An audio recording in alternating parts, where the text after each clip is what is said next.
NHL Trade Deadline Day 2019 recap. Now, I'm shooting this on Monday, February 25th, and I didn't include all of the trades in this. I think I missed out on maybe, I don't know, 1/5 of the trades, not the really tiny ones. I just didn't bother with. They were with minor leaguers, some prospects, and stuff like that. I just didn't want to make this video too long or bore the hell out of you, really. So, in any case, when it comes to who I think won today's trade deadline, I'd have to go with these three teams. I'd say between Vegas and Winnipeg, really, they're interchangeable. Number one, number two in terms of who won it, and then Nashville, I'd say number three so far. In any case, let's get to the nitty gritty of it all. San Jose Sharks land Gustav Nyquist from the Detroit Red Wings for a second-round draft pick in 2019 and a conditional third for 2020. Not a bad haul for the Red Wings. And San Jose gets a right winger, and in 62 games that he's played so far this year, he's got 16 goals, 33 points for 49, 16 goals, 33 apples for 49 points. He's 29 years old. He's 5'11". He's 184 pounds. But on the smaller side, I'm pretty sure San Jose is going to play him on the third line with Jumbo Joe. So there'll be a nice mix of speed and size on that line. And you could say that San Jose is now one of the deepest teams in the league, next to like Calgary or maybe even Toronto for forward depth. So now they can sort of match that. Next up, we have the Columbus Blue Jackets land goaltender Keith Kincaid, and the Devils get a fifth rounder in 2022. That's what I said, a fifth in 2022. Now, Keith Kincaid, as we all know, is a goalie for the Devils. He's played most of the games, I want to say, so far this season. He's sort of, Blackwood has played some, as has Schneider. But in 41 games, he's had 15 wins, 18 losses, 6 overtime losses, he's had 3 shutouts, and has had a 3.36 goals against and a .891 save percentage. And he's 29 years old and he's 6'3". Now those stats are kind of like San Jose goaltender stats, like Dell and Jones. One thing I was surprised San Jose didn't go out and get another goaltender, sort of a backup plan. But in any case, Columbus did, because they know, Bobrovsky's been up and down. Oh my God, who's Columbus's? Korpiusalo. He's been a bit of a roller coaster as well, and so has Keith Kincaid. So they have 3 goalies who have been playing like this so far this season. Mind you, Keith started off really well, and he'll have a much better defense in Columbus, and much better team defense as well. So we'll see what happens with him there and how he gets used. Definitely Columbus wins that one, I would think. For a 5th rounder, next straight up, we have the Winnipeg Jets. Now, this is one of the bigger ones today. They probably, would have liked to have Duchesne, but Kevin Hayes is a great sort of consolation prize for them. Now, he'll probably play second line center, and in 51 games so far this season, he's got 14 goals, 28 assists for 42 points. Not too shabby. He's averaged about, that can't be right, I want to say 17, 24 in ice time. I don't know. Got a lot of... Oh, no, sorry. I'm looking at the wrong line, and I didn't put his average ice time on this. Oopsie. I want to say he's probably average, maybe even closer to 20 minutes a game, and he's 6'5", 260 pounds. Big boy. So this is going to be huge for Winnipeg. I think this is really going to pay off. He adds size to an already a big team. We know speed is important, which they have as well, but so is size, which they have in spades. So Winnipeg's looking really good going into the playoffs here. Now the Rangers get back in return. They get Brendan Lemieux. He's a left winger.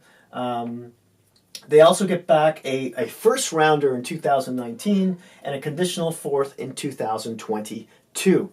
Now, more on Lemieux. He's played 44 games So for the Winnipeg this season, he's 9 goals, 2 assists for 11 points.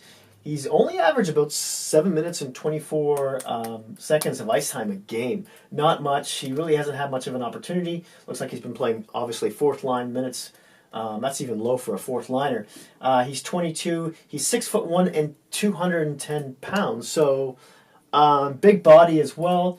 We'll see if he gets much more of an opportunity with the Rangers, and he should now that they've basically traded a lot of their veterans away. Next up, we have the Colorado Avalanche land Derek Brassard. Now, I know at one point Winnipeg was looking at this guy, but he just hasn't had a great year, or last year, really. I mean, ever since he landed in Pittsburgh the year before last, just before the playoffs, he seemed to play well that season and into the playoffs, and then he just got injured, and he just hasn't been the same. He's been playing third line minutes, and you'd think that for Colorado he's going to slip right into that second line center spot, and so Florida gets a third for him in 2020. This might be the steal of the playoffs. Now, the Colorado game just finished, and they lost to Florida in the shootout, but Derek Brassard scored a goal in that game. So in 51 games so far, he's actually 11 goals with 9 assists for 20 points. And he's a 31-year-old. He's 6'1". He's 202 pounds. This could help nudge the Avalanche into the playoffs and not have to rely so heavily on that first line, which has been split up, mind you, a lot in the past 10 games. And ever since 2019, since January, really, Colorado hasn't been doing that well. Now, the next up, we've got the Columbus Blue Jackets in another trade. They're really going for it. Now, they land Adam McQuaid. He's a right shot defenseman. In 36 games played, he's had 2 goals, 3 assists for 5 points. He's been playing 17-28, over 17 minutes of ice time a game. That's like 4th, 5th defenseman kind of minutes.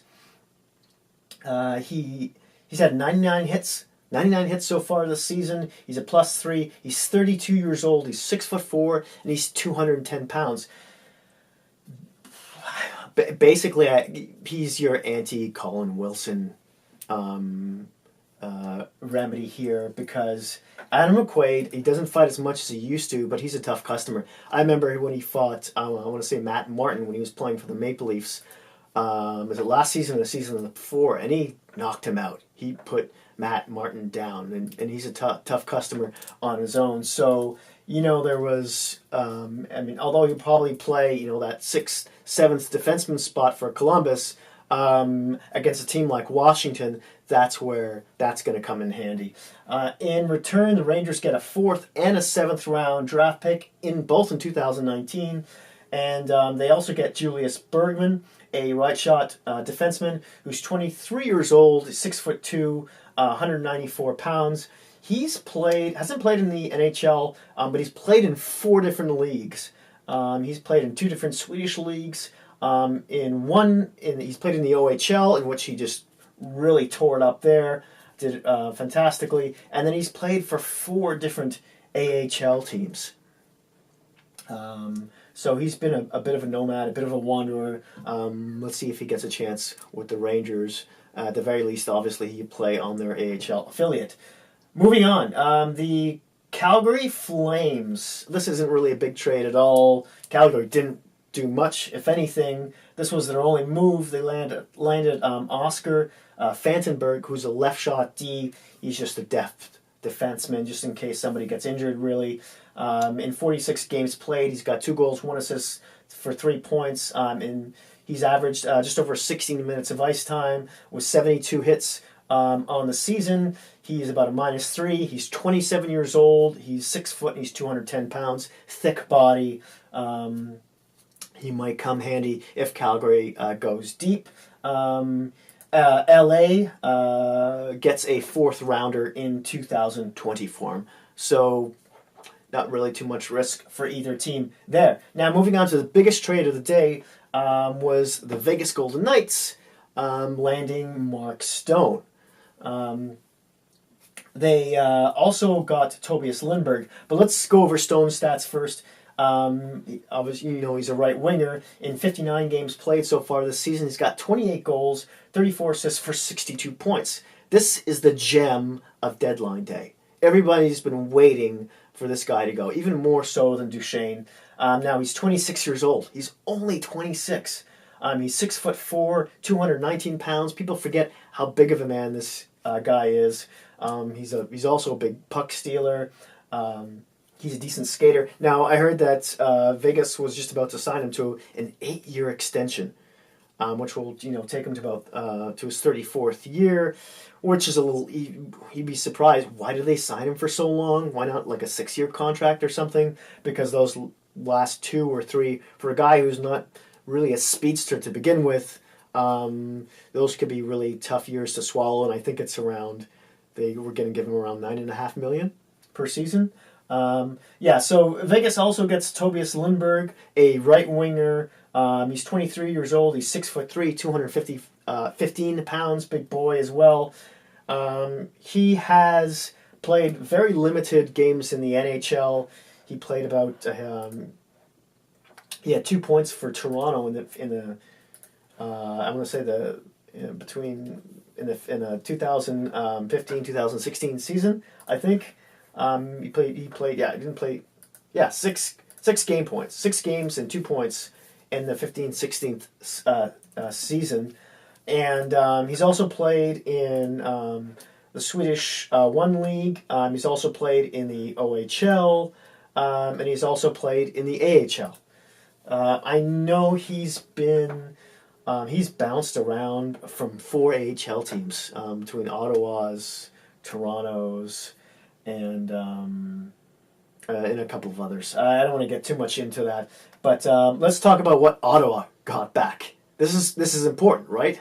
What did other teams walk away from because Ottawa apparently was asking too much in return? What did they walk away from? What did Vegas give up here? Vegas gave up a second-rounder in 2020. Right? So not even a first. A second rounder. Now they get Erik Brannstrom, who's a left shot defenseman. He's a really high thought of prospect. In 3 seasons in the Swedish league, he had in 82 games that he played, he had 21 points. However, in the AHL, in 41 games there, he had 28 points. So really good numbers for a defenseman. Also in the World Juniors in the under 20, he had 8 points in 12 games. So you're looking at a number 1/number 2 defenseman who can play right under or beside Chabot. So this was the gem of the deal really. And okay, what else? Right? Did they another really good prospect?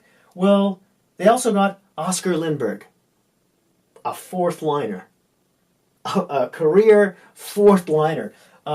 He plays center and he plays wing. I know Ottawa's got to put some bodies, NHL experienced bodies on their team, but really this is what you get back. Now, in 35 games this year, he's got 4 goals, 8 assists for 12 points. He's 27 years old, so yeah, he's not that old.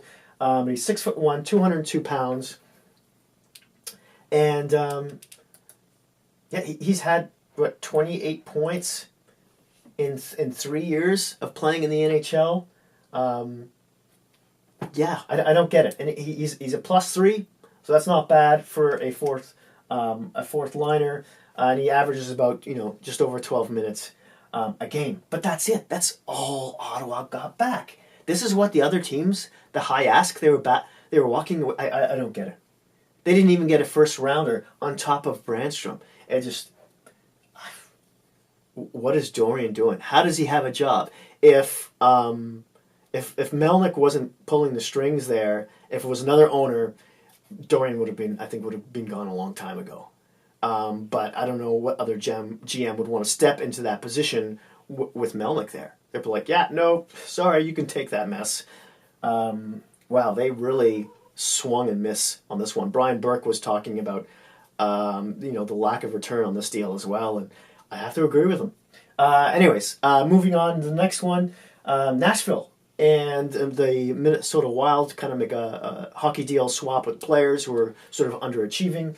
Nashville gets Michael Granlund, a right winger, who in 63 games so far has got 15 goals and 34 assists for 49 points. Not too shabby, with an average ice time of just under 19 minutes.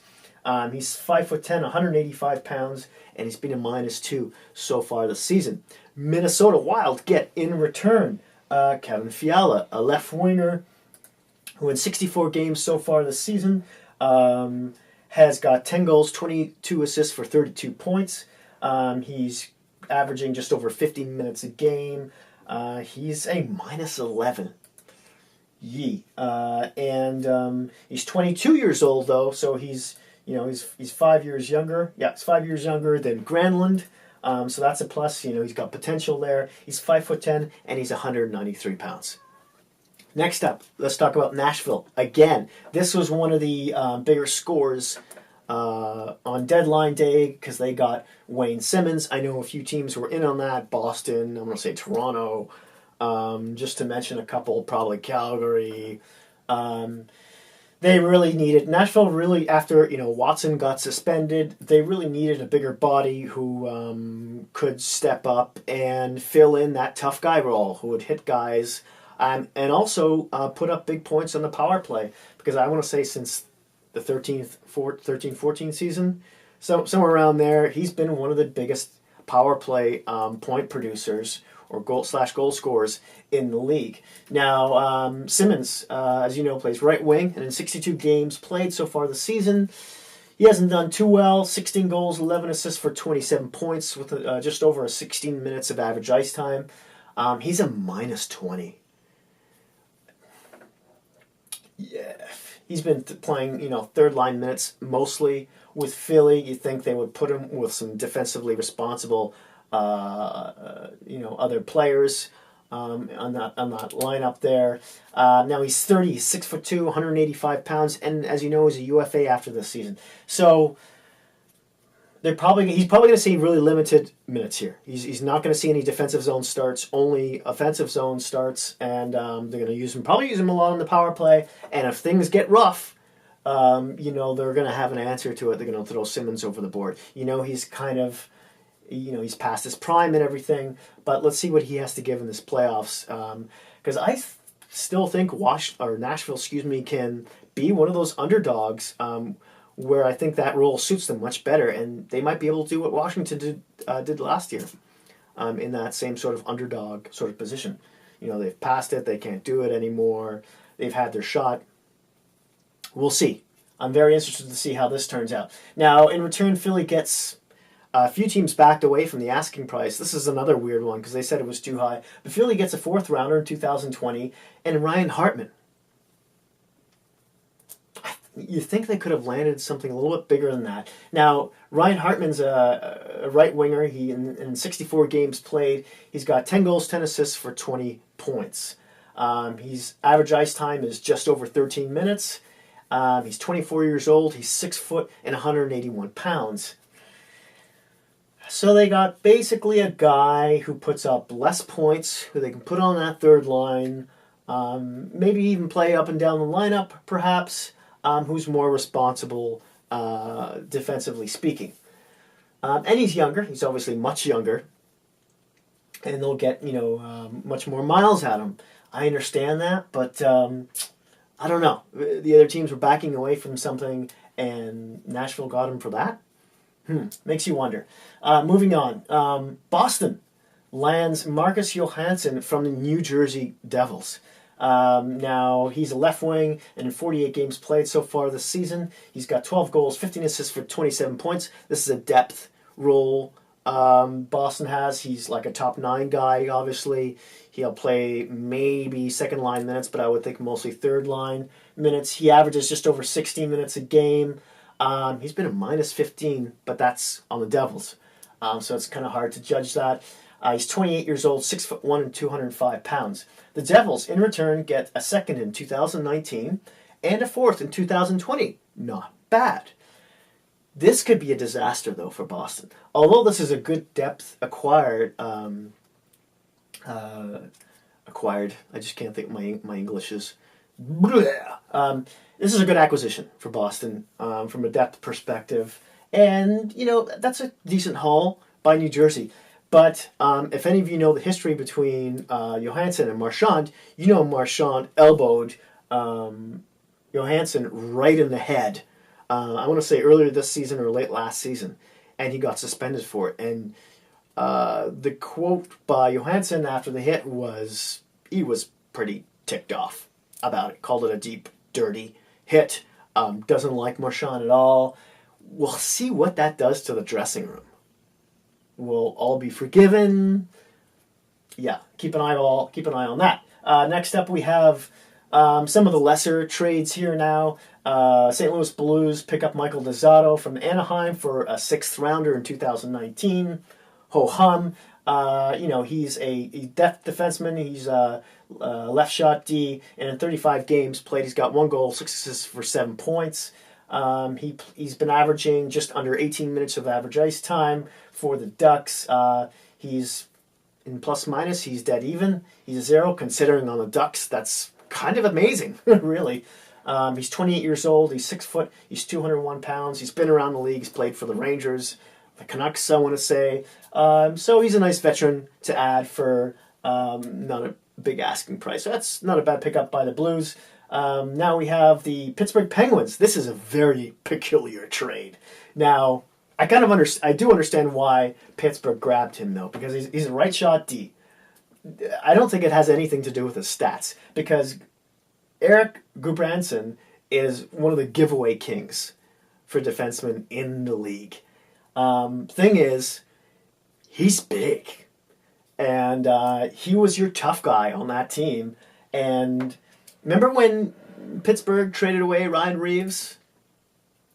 Should they trade him away or they give him up to Vegas? I can't remember. Pittsburgh really wish they held on to him, because they're missing that kind of role player in their lineup, and I'm guessing that's why they grabbed him. Not to mention they've had some injuries on defense, but I think that's the main reason. Now, Gudbranson, in 57 games played, he's got 2 goals and 6 assists for 8 points. He's played about 18 minutes a game, surprisingly. That's like a 4th, 5th number defenseman kind of minutes. He's a minus 27. There's your giveaways right there. But he's 6'5", 217 pounds, and he can fight. So again, this is the Wilson anti-venom right here. In return, the Canucks get Tanner Pearson, a left winger who Pittsburgh acquired earlier in the year from LA. In 61 games played, he's got 9 goals, 6 assists for 15 points. He's been averaging just over 13 minutes of ice time. That's kind of more like 4th line minutes. But I know Pittsburgh was experimenting with him up and down the lineup. 3rd line, 2nd line, when Malkin was injured for a little while. Now, he's a minus 15, though. And he's 26 years old, so he's kind of in his prime. 6'1", 217 pounds. Oh, wait, I'm reading along. He's 6'1", 201 pounds. I was reading the wrong line there. That was Erik Gudbranson's numbers. I was reading. In any case, so Vancouver, I think he's got a little bit of term still left on him. So worst case scenario, Vancouver's got a body they can throw on the ice and someone they might be able to get rid of next trade deadline or during the summer for like a 6th or 7th round or whatever. Next up, we have got the Winnipeg Jets. Landon Nathan Beaulieu, a left shot defenseman from the Buffalo Sabres, who got a 6th rounder in 2019 in return. So not much risk there for Winnipeg. Beaulieu, in 30 games this season, he's got 3 goals, 4 assists, and 7 points. He's averaged just under 15 minutes in ice time. He's a +1 on the Sabres, which, considering that their last 30 games or so, that's not bad. He's 6'2", 200 pounds. About a week or so ago, Phil Housley had some really good things to say about Beaulieu, how he was really coming around, he was positioning himself well, he was playing well defensively, making smart choices when to jump in offensively. So, again, this is a depth piece for Winnipeg, and he may come in handy for them. Next up, we have Toronto Maple Leaf trade. Wow, the only one. The only one. I know we were waiting for something much bigger, like Simmons or Furland or Pesce or Tanev or oh my God, Gudas from Philly. We're looking mostly for Toronto's looking for a defenseman, and really, I guess the prices were too high out there. In any case, Toronto lands Nick Petan from the Winnipeg Jets. He plays center and right wing. In 13 games this season, he's got no goals, 2 assists, 2 points. He's played just over 7 minutes average ice time. He's a -2, but he's only 23 years old. He's small though. He's 5'9", 179 pounds, but he's a speedster. He's fast on his feet. In 4 NHL seasons, he's played 4 with Winnipeg and hasn't seen much ice time at all. Now I know I think his father died in September or something, so there's been some issues there. In the WHL though, he lit it up. He was a firecracker. He had over 1.5 points per game in the WHL, and in the AHL he had about a point per game. He also in the World Juniors in the under 20 in 2014 and 15, I believe he was over a point per game player as well. So he's done really well in every league except the NHL, really, and he's an RFA at the end of the season. So I know the Leafs are keeping him up with the big club so far. They haven't sent him down to the AHL, but we'll see what their development coaches can do with him. Who knows? He could be a project like Andreas Johansson. I know he was like a 6th or 7th. Was he a 6th or 7th round pick? In any case, this kid's got a lot of potential. We'll see what Toronto does with him. In return, Winnipeg gets Par Lindholm, another depth player for them for the playoffs. Par is also a center / left wing, though. In 61 games played with Toronto, he's got 1 goal, 11 assists for 12 points. He's played just over 11 minutes total ice time. He's the 4th line center. He also played 4th line wing. And he was a +5. He's 27 years old. He's 6 foot, 183 pounds, and he's a UFA at the end of the season. Now, before this, I think his name is not pronounced Par, it's Pear. Anyways, Lindholm was playing in Sweden for the longest time, so this was actually his first year in the NHL. And he didn't do that bad for 4th line center. He's played really well on the penalty kill. They used him a lot there. He's good at face-offs. So he's a depth guy for Winnipeg. Injuries, etc., etc. That's a nice hockey deal for both teams. Really not much risk there. And the last one I have down here is kind of another strange one. To Pittsburgh is Chris Weidman, a right-handed defenseman. Remember Ubrigate with Ottawa earlier this season? He was the guy in the van doing a lot of the talking about the horrible penalty kill and the horrible special teams coach who didn't know what he was doing. He was kind of right for the most part anyways. But that's kind of tanked his career somewhat since then because he's been with 3 teams so far this season. Ottawa, Florida, no, Pittsburgh, maybe it's 4. In any case, in 25 games in the NHL so far, that's all he's played so far this season because he's been playing in the AHL. He's got 2 goals, 5 assists, and 7 points. He also played for Edmonton for a certain amount of time as well. In any case, he was a -9 for each of those teams that he played with. He was a -9 for one team, -2 with one, and then a -1 for the other. So that -9 came with Ottawa. That's kind of hard to pin that one on him. So for a defenseman playing on teams like Edmonton, Ottawa, that could be turned around perhaps. He's 29 though. He's 5'10", 183 pounds. Now in the AHL this season in 16 games down there, he's had 3 goals, 10 assists for 13 points in 16 games. Not bad. And a -2. Now, in return, Florida Panthers get Jean-Sebastien Day. He's a center. He's got in 23 games played. He's got 4 goals, 2 assists, and for 6 points. He's even in the plus minus category. He's 25 years old, 5'11", 175 pounds, and in the AHL, where he's played 26 games this season, he's had 6 goals, 16 assists for 22 points, and he's a -6. So, kind of no risk there for both teams. We'll see where that goes. In any case, it's been way too long. Thank you so much for watching. I would love to hear your thoughts and comments on all these trades, or anyone in particular. If you like this video, hit that like button. If you really liked it, smash that subscribe button if you haven't already. And hey, if you happen to have any Hockey Geek friends, please don't feel shy about sharing. Thanks again, and I will see you soon.